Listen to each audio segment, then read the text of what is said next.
Hello, my name is Julie Thériault, and I'm a Montreal-based Canadian composer and also a painter. The inspiration for projection, I don't really consider that, I'm specifically inspired by this or that at a specific moment. I think it's more about the whole richness of the life process, and that you just absorb all of that, and then when it comes out, it just comes out. And I like thinking of the process in this way, in this abstract way, so that way everyone could sort of perceive something different depending on what they're living. But for this was my third album, and I had discussed with my producer that I wanted to do something with a string orchestra and a solo violin.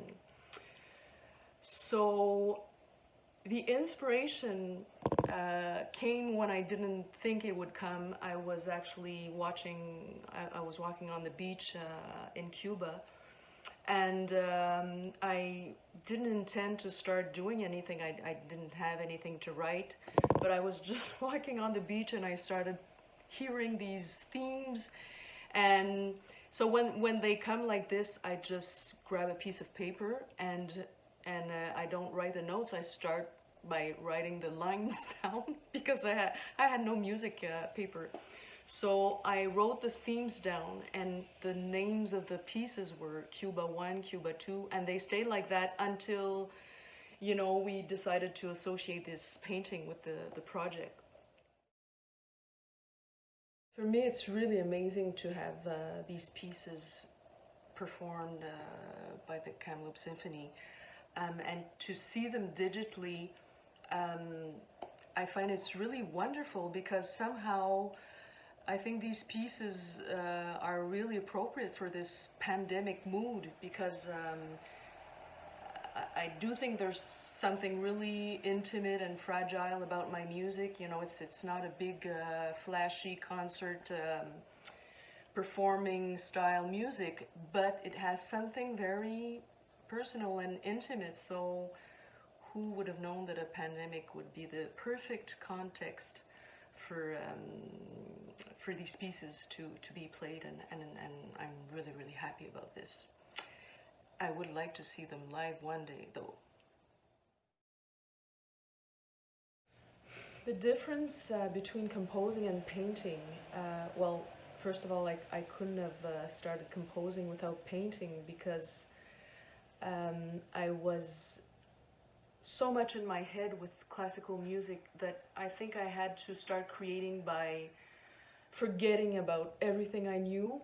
And I actually went to a painting school that I chose. I didn't want to learn the basics of drawing and the classics, the classic this and the classic that. I just wanted to be creative. And I remember taking collage classes and feeling like a 6-year-old. And I think I really needed that.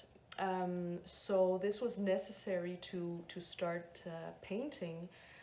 And the more I switched from one to the other, the more, for me, it's all the same thing. I think in music, I think a lot in terms of colors. Well, that's what I like about music.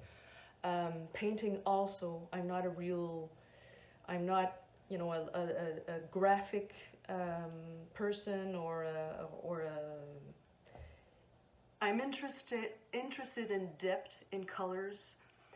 In painting, I overlayer a lot until there's some sort of a vibration. So a lot like in music, I